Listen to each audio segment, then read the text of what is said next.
क्या हिंदुस्तान वाकई आज़ाद हुआ है? जिस देश में लड़कियों के रेप हो रहे हैं, जो देश आज भी योजनाओं के दम पर टिका है, जिस देश में आज भी कई अलग अलग टाइप की योजनाएं चल रही है, क्या वो देश वाकई आज़ाद हुआ है? जिस देश की सड़कें आज भी साफ नहीं हैं, खड्डे ही खड्डे हैं, बारिश होती है नहीं कि पानी भरा जाता है, क्या वो देश वाकई आज़ाद हुआ है? जिस देश के शिक्षा मंत्री को लिखना पढ़ना नहीं आता, उसको 10वीं को अंग्रेजी में क्या करते हैं, 10 और 10वीं में उसको अंतर नहीं पता चलता है, क्या वो देश वाकई आज़ाद हुआ है? जिस देश में लगभग जात पात के नाम पर लोग बाग लड़ा रहे हैं, डिप्रेशन की वजह से सुसाइड कर रहे हैं, छोटी छोटी चीज़ों को लेकर डिप्रेस हो जाते हैं, वह कई सारे लोग को पुलिस स्टेशन जाने से भी डरते हैं। वो जो भी बात होती है वो आपस में ही निपटाने की कोशिश करते हैं, भले ही मामला छोटा हो या बड़ा, क्योंकि उनको लगता है कि पुलिस उनसे रिश्वत मांगेगी। कई पुलिस विभाग में कई कर्मचारी ऊपर की कमाई कमाने का मौका नहीं छोड़ते। जिस देश में लड़की का रेप हो रहा होता है, वो लोग बाग केवल वीडियो बनाने में बिजी रहते हैं, क्या वो देश वाकई आज़ाद हुआ है?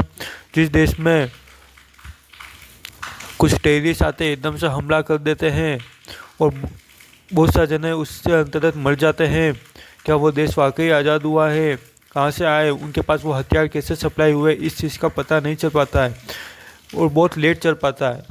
जिस देश के लोग बाग अपने ही देश की कमियां निकालते हैं, सही हो तो सही बात है, गलत गलत चीज़ों को सपोर्ट करते हैं, क्या वो देश वाकई आज़ाद हुआ है? मैं जो इस देश के अंतर्गत बता रहा हूँ वो कमियां नहीं, वह वास्तविकता है। कमियां वो होती है कि एक लड़का सिगरेट पी रहा है तो लड़की भी उसको देख के एक बार पीने लग जाती है। अगर लड़की पी रही है, हम उसको मना करते हैं तो वो कहती है कि लड़का भी तो पी रहा है। मैं इतनी कहूँगा कि लड़का अगर सिट खा रहा है डोगी की या किसी की भी, तो क्या आप भी खाओगे? हमारे देश की वास्तविकता ऐसी है कि एक लड़का लड़की बीच पर जाते हैं, वहाँ कुछ जने उस लड़की का गैंग रेप कर देते हैं। हमारे देश में हर जगह नेपोटिज्म हो रहा है। हमारे देश में नदियों को देख लो, इतना पोल्यूशन फैला दिया गया है कि कोई हद नहीं। समुद्र में से लगभग 80 लाख प्रजातियाँ लुप्त हो चुकी है। कहाँ गई वो प्रजातियाँ, कैसे मरी वो प्रजातियाँ? आप जो ब्रांडेड कपड़े पहनते हो, वो सभी चीज़ें फैक्ट्रियों में बनती है। वो हद से ज़्यादा फैक्ट्रियों की गंदगी कहाँ जाती है? नदियों में जाती है। आप पता कर लेना, बहुत सारी गंदगी होती है।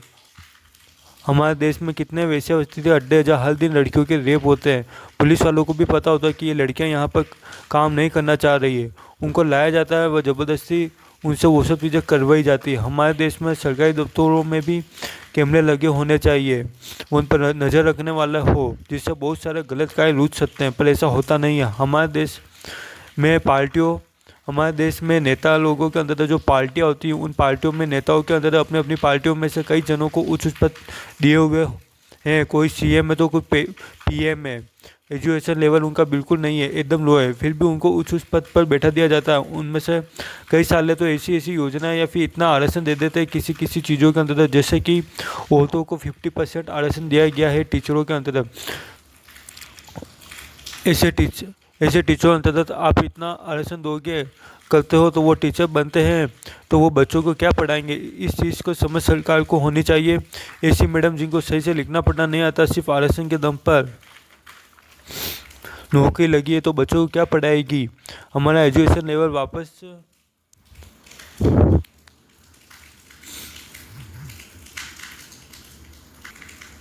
से लो हो जाएगा। हमारे देश में कई सारे पेपर भी आउट हो जाते हैं। वही चीज़ों में गलतियाँ आपकी भी है। हमारे देश की जनता 100 रुपये में हर किसी को वोट दे देती है। गलतियाँ इसमें उनकी तो है, पर आपकी भी है। कुछ भी गलत होता है आप जान नहीं देते हो, अपने क्या मतलब, अपने काम से काम रखते हो। मैं इतना ही कहूँगा, शुरुआत एक से ही होती है। अगर आपने नहीं करोगे तो कोई नहीं करेगा। जो बंदा शुरुआत करेगा नाम उसी का होगा, वहीं लोगों की नज़र में आएगा, ठीक है। उसके बाद कई सारे जने विरोध करेंगे गलत चीज़ का। वरना मैं इतना ही करना चाहूँगा कि हमारे देश में जितनी भी योजनाएं हैं बंद हो जानी चाहिए। A to Z जंगलों को साफ किया जा रहा है, वहाँ के पेड़ काटे जा रहे हैं, वहाँ के लोगों को बाहर निकाला जा रहा है, वहाँ बड़े बड़े लोग अपने घर व रेस्टोरेंट बना रहे हैं, वहाँ के जो जानवर हैं वह सड़कों पर आ रहे हैं, क्योंकि लोग बाग ये नहीं समझ सकते कि जानवर सड़कों पर नहीं आ रहे हैं, सड़कें अब जंगलों में चली गई है। भारत देश धीरे धीरे बिल्कुल ख़त्म होने की कगार पर आ चुका है। संभल जाओ, सोशल नेटवर्किंग साइट पर चले जाओ, लोग बाग जहाँ हाथ जोड़ते हैं या फैलाते हैं अपने अपने हिसाब से, ऊपर वाले के वहाँ गॉड, वहाँ पर भी वासना फैलाते हैं। गंदगी मजाक लगे को नेट साइट पर वीडियो देख लेना, पुरानी चीज़ें भूल चुके हैं, अपना पुराना कल्चर। वहीं एजुकेशन भी सही ढंग से नहीं मिलता, बच्चों को बड़ों की इज्जत करना नहीं आती, वहीं बड़ों को बच्चों से बात करने की तमीज़ नहीं होती, वह भी बच्चों के सामने ही गाली गलौज बक देते हैं। फिर बच्चे भी वहीं सीख कर वैसे ही बातें करते हैं। बड़ों को समझ होनी चाहिए कि एक बच्चे के आसपास का पूरा एनवायरनमेंट ज़रूरी होता है। उसके माँ बाप के अलावा उसके आसपास के वातावरण का भी उसके ऊपर प्रभाव पड़ता है। बच्चा अगर गांव में रहता है तो पूरे गांव का, वह सिटी में रहता है तो उसको मोहल्ले का। वहीं हमारे देश के लोगों को अपना पुराना कल्चर रखना चाहिए। पुराने वक्त के कपड़े, ऐसे लड़के हो या लड़की दोनों को। जानवरों से प्यार करो, जानवरों को मारो मत। अगर ज़्यादा ही मारने का शौक़ है, लड़ाई झगड़े करने का शौक़ है, बछड़े खाने का शौक़ है तो सेना में जाओ, हथियार भी मिलेगा, वह आतंकवादियों से मुकाबला भी करने को मिलेगा। ये सभी काम यहाँ पर मत करो। जानवरों से प्यार करो, पेड़ उगाओ, पेड़ लगाओ मत, उगाओ। लगाना कोई बड़ी बात नहीं होती, पर उसे बड़ा करना मुश्किल चीज़ होती है। पानी बचाओ, पोल्यूशन कम फैलाओ, वह जो चीज़ों का यूज़ करना सीखो जब तक वह सही ढंग से ख़त्म नहीं हो जाती। वासना से दूर रहो, खास तौर से इंस्टाग्राम, इनसे मेन है वासना लर्स। सोशल मीडिया के आसपास एडिटेड हो तो कुछ सेटिंग है जो करो, फिर 20-30 लगातार कुछ अच्छी वीडियो पर क्लिक करो, फिर अच्छी रील आएगी, फिर धीरे धीरे दूरी बनाओ, फिर एक टाइम के बाद देखना बिल्कुल बंद कर दो, वह छोड़ दो। इंस्टाग्राम से सरकारी नौकरी या फिर आप जिस भी फील्ड की तैयारी कर रहे हो सिर्फ उसके ऊपर कॉन्सेंट्रेट करो और इन चीज़ों से दूरी बना लो। आप सिर्फ उस पर कॉन्सेंट्रेट करो जो आप करना चाहते हो अपनी लाइफ में, सरकारी नौकरी हो या प्राइवेट सेक्टर जो भी हो। वरना सोशल नेटवर्क साइट से आपकी ज़िंदगी बहुत ज़्यादा ख़राब हो जाएगी। वरना सभी अपना काम करो, सेल्फ डिफेंड, दूसरों पर भरोसे मत लो। माँ बाप ने आपको खाना खाना सिखा दिया, आपको कपड़े पहनना सिखा दिया, अगर वो आपके लिए ज़्यादा कुछ नहीं कर पा रहे हैं, वह आपको खाना मिल जाता है, वह कपड़े पहनने तो मिल रहे हैं, तो आसपास कोई भी छोटा मोटा कुछ भी काम करने लग जाओ, किसी भी शॉप पर या कपड़े की दुकान पर, या कोई भी अगर लाइफ में कुछ करना चाहते हो तो। वरना फिर रो, फिर ज़िंदगी भर अपने आप को ही कोसो। सीखने की कोई उम्र नहीं होती है, कमी आप में है तो आपको ही उसे दूर करना है। आ जाओ अपने जोन में, वो ट्राई करो, करके उसे दूर कर दो। नेचर से जुड़ने की कोशिश करो। नेचर यानी प्रकृति से, हरियाली से नॉर्मली ट्रैवलिंग करना सीखिए। वह अलग अलग टाइप के लोगों के बारे में पढ़ा करो या फिर इंटरव्यू देखा करो। आलतू फालतू लोगों की नहीं कर रहा हूँ मैं, फिल्मी दुनिया या ऐसे आलतू फालतू नहीं। जैसे सेना वालों या डॉक्टर मनमोहन सिंह जी, रतन टाटा जी, सेना के कई सारे हैं। वेश्याएँ कौन होती है, क्यों होती, क्या उन्हें जबरन बनाया जाता है, वह बनाया जाता है तो कौन उनके साथ यह सब करता है। हमारे देश के सिस्टम के अंतर्गत वह सिस्टम में क्या क्या गलतियां हैं उनके बारे में पढ़ने की कोशिश किया करो। अगर आप इन लोगों के इंटरव्यू देखोगे तो आपको आपका जवाब वैसे ही मिल जाएंगे। पुलवामा में क्या हुआ था, अटैक कैसे हुआ, क्या हुआ, तो अगर आप इंटरव्यू देखोगे तो आपको आपके जवाब वैसे ही मिल जाएंगे। अगर कोई चीज़ गलत होती है तो उसका विरोध करना सीखो। कोई नहीं कर रहा है तो आप कर लो, आप कर लोगे, आप ही लोगों की नज़र में आओगे। रिस्क लेना पड़ेगा। अगर आप प्लस में चले जाओगे तो आसमान पर, वरना माइनस में तो आप हो ही हो। ज़मीन पर ही थोड़ा और अंदर चले जाओगे, घुस जाओगे एक प्रकार से, ज़्यादा कुछ नहीं होगा। पर कोशिश करोगे ना, गलती से अगर प्लस में चले गए तो फिर पता है क्या है। वरना इतना ही कहूँगा, लोगों की मदद करो, वह जानवरों के भी, वह गलतियों का विरोध करो। दिखावे के लिए कभी मत करो। अच्छा काम करोगे वैसे ही लोगों की नज़र में आ जाओगे। जीवन में ज़्यादा नहीं तो भी कम से कम 100 जनों की मदद करने के बाद फिर ही सोशल मीडिया इन पर आओ। वरना आगे लेके कभी मत आओ दिखावे के लिए। अगर ज़रूरी है कि मुझे इसकी मदद के लिए सोशल मीडिया पर आना पड़ेगा, वरना मत आओ। किसी जानवर या किसी गरीब इंसान की मदद कर दी हो तो कम से कम पहले 100 जनों की मदद करो बिना दिखावे के। वरना हमारे देश में लोगों को मैं इतना ही कहना चाहूँगा, कि हमारे देश में कई सारी हिंसाएं एवं कई सारी घटनाएं हो रही है। हमारे देश में कई सारे पुल टूट जाते हैं। हमारे देश में मणिपुर में भी कहीं वर्ष से वायलेंस हो रहा था। हमारे देश में जो है महाकुंभ में भी भगदड़ मच जाती है, दिल्ली रेलवे स्टेशन के वहाँ पर भी, जिसमें कई सारे जने मर जाते हैं। और भी ऐसी बहुत सारी घटनाएं हुई है। अभी एक हवाई जहाज़ क्रैश हुआ था जिसमें कई सारे जने मरे, बट इन चीज़ों के अंतर्गत कोई जांच सही ढंग से नहीं हुई। नहीं कोई लोगों को पता चला भाई किसकी गलती है, किन की है और किन लोगों को जेल हुई है। ऐसी कोई जांच नहीं है। वहीं हमारे देश के प्राइम मिनिस्टर जो कि विदेश यात्रा ज़्यादातर करते हैं, उनको शायद पता होना चाहिए कि हमारे देश में ये सब घटनाएं हो रही है और उनके अंतर्गत कौन कौन जिम्मेदार है और उन्हें उनको एक्सपोज करना चाहिए अच्छे से, बट वो ऐसा नहीं कर रहे हैं।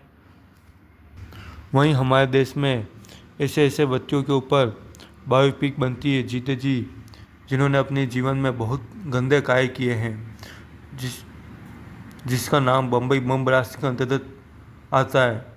एक व्यक्ति जो बम्बई बम ब्लास्ट के अंतर्गत पकड़ा जाता है, वो उसके घर से AK-47 मिलती है। वो उसके जीवन में उसने कितनी गंदगी मचाई, वो अभी भी गाली गलौज करता है। संजय दत्त, उसके ऊपर बायोपिक बनती है, वह हिट हो जाती है। बनानी हो तो जीते जी major general GD Bassi sir, brigadier Saurabh Singh Sattawat sir, major Vivek Jacob sir, वैसे कई महान व्यक्ति है हमारे देश में जो इस दुनिया में नहीं है।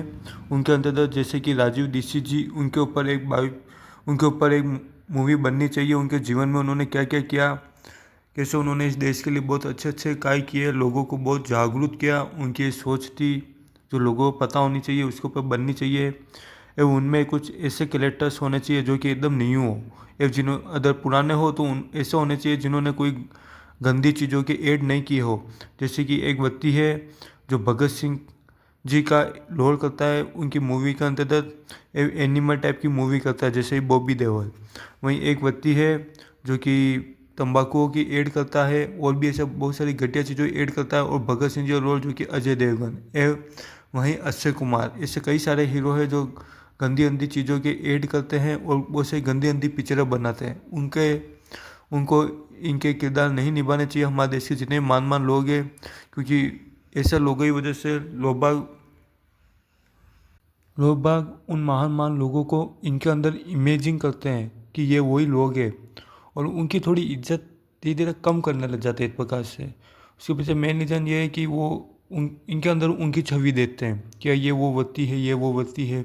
अक्षय कुमार खुद विमल गुटकर की ऐड करता है। वह हमारे देश में केसरी नाम की एक मूवी करता है, और भी ऐसे बहुत सारी मूवीज़ करता है जिनके अंदर वो महान व्यक्तियों के किरदार निभाता है। जबकि वो विमल गुटकर की ऐड करता है, और भी ऐसे बहुत सारी चीज़ें करता है। जैसे कि अजय देवगन है, वो भी करते हैं, और भी ऐसे बहुत से जन हैं। इनको पैसों की कोई कमी नहीं, फिर भी ये ऐसी ऐड करते हैं और लोगों को भ्रमित करते हैं, जबकि ना ये खुद ऐसी चीज़ों का यूज़ करते हैं कुछ पैसों के चक्रों में। इसलिए मैं इतने कहूँगा, ऐसे लोगों को, इन महान लोगों के ऊपर पिक्चर करने का कोई हक नहीं है।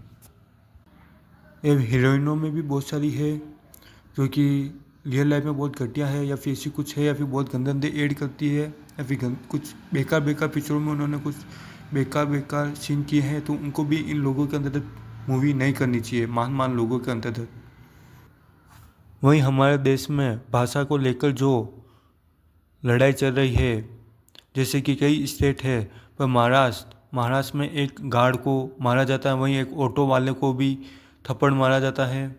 वहीं हमारे देश के राष्ट्रपति जी, एक प्रधानमंत्री जी इन चीज़ों के अंतर्गत कोई एक्शन नहीं रहते हैं। वहीं जो इन गरीब लोगों को मारा जा रहा है, गरीब मतलब ये इनकी इनकम इतनी बहुत कम होती है। एक ऑटो ड्राइवर की इनकम अगर आप पता करोगे तो बहुत ज़्यादा कम होती है। वहीं एक गार्ड की भी, एक व्यक्ति है जो उससे भी कम उम्र के लोग 6-7 जने मिलकर उसको मारते हैं। एक ऑटो वाला है, उसको भी 4-5 जने मिलकर मारते हैं। एक ऑटो वाले की इनकम आपको भी पता करना, एक महीने की कितनी होती है कुल, आपको पता चलेगा। हमारे देश में वैसे ही बहुत से जने जो है डिप्रेशन शिकार रहते हैं, वैसे ही उनकी लाइफ में बहुत सारी प्रॉब्लम होती है। ऊपर से आप आके ऐसे उनके साथ बिहेव करोगे, उनको कितना बुरा लगता होगा। जब वो उनके घर पे जाते होंगे, वो अपने घर वालों के साथ बैठते होंगे, तब उन सबको कैसा फील होता होगा। आप लोग उनकी वीडियो बना देते हो, वायरल कर देते हो, मतलब वो उस चीज़ से निकल भी नहीं पाते होंगे। जबकि भारत एक ऐसा देश है जहाँ बहुत सारे लोग एक दूसरे के स्टेट में काम करते हैं, इसलिए भाषा हो या जात पात इनके नाम पर कभी मत लड़ाओ। वहीं इनमें से कई लोग देखे हैं जो अपने से नीचे कपटे यानी कम पैसे वालों को मार रहे हैं। ये गलत है। हमारे देश के लिए जिनको मार रहे हो वो पाकिस्तान में रह रहे भारतीय नहीं है, वह भारत माता के ही बच्चे हैं। भारत देश के लिए कहा जाता है अतिथि देवो भव। वह अगर आपके स्टेट में कोई भी दूसरे स्टेट का कोई भी व्यक्ति आवे तो उसे नीचा मत दिखाओ। मैं इतना ही कहूँगा कि अगर कोई दूसरे देश का व्यक्ति भी आए तो ऐसा मत करो। हमारे देश में शिक्षा की बहुत कमी है, जिसके चलते लोग बाग डॉक्टर मनमोहन सिंह जी जैसे व्यक्ति को भी अजानी व अनपढ़ व्यक्ति को भी पीएम बना देते हैं। संभल जाओ, हमारे देश पर आने वाले वक्त में सारे देश हावी होंगे। इतना कि एक दूसरे को ही हम मार मार कर अपना जीवन चलाने लग जाएंगे। हमारे देश में कोई भी व्यक्ति आता है तो वो भारत के पुराने वक्त के लोगों ने जो इस देश के लिए बलिदान दिया, वह कई सारी चीज़ें बनाई के लिए वह देखने आते हैं। वरना आप लोगों को सिर्फ दूसरे देशों के लोगों का कल्चर अपना बैठे हो, जबकि उन्होंने अपना पहनावा अपनी भाषा नहीं छोड़ी। हम अपनी पहचान खो के जा रहे हैं। लोगों से इतना ही कहूँगा कि कम उम्र में बच्चों को मोबाइल मत दो, उनके पास बैठो व आप बातें करो, उन्हें अच्छी चीज़ें पढ़ाओ, उन्हें सही कार्यों के अंतर्गत प्रेरित करो। हमारे देश के जितने भी गलत लोग हैं एक एक करके मैं सभी को एक्सपोज कर दूंगा, जिसमें बहुत सारे लोग हैं, मुकेश अंबानी, अंडानी व बाबा रामदेव व और भी कई सारे, व इनके अंतर्गत मैं वीडियो बनाऊंगा, आप देखना। वहीं आप सभी लोगों से मैं इतना ही कहना चाहूँगा कि मैंने अपने जीवन में ज़्यादा नहीं पर जितनी शिक्षा ग्रहण की उसके बाद मेरी सोच राजीव दीक्षित जी के अंतर्गत कुछ कुछ मिलती थी। मैं सभी से इतना ही कहूँगा, अपने बच्चों को वह समय आप भी उनकी लील नहीं वीडियो 1-1 घंटे की कोई भी व आर्मी वालों की देखने की बोलिया करो, व खुद देखा करो। 1-1 मिनट की लील से दूरी बनाओ। वह मैं बहुत सारी चीज़ों पे अलग अलग टाइप की चीज़ें हैं जिनके अंदर मैंने वीडियो बना मिली है, और बहुत सारी चीज़ें ऐसी है जिनके ऊपर मैं वीडियो बनाऊंगा। ऐसे में बहुत सारी चीज़ें हैं जिनके अंतर्गत मेरा एक भारत नाम करके एक चैनल है। मैंने अभी तक जितनी बातें की है उसके अंतर्गत सारी कमियां, कौन लोग जिम्मेदार है, क्या है, कैसे हैं, और भी बहुत सारे ऐसे अलग अलग टाइप के टॉपिक है जिनके ऊपर मैंने वीडियो बना के डाली है। आप उन्हें देखना व उन्हें फैलाना इधर से उधर, पूरी वीडियो डाउनलोड करके व्हाट्सएप इन पर पूरी वीडियो डाउनलोड करके।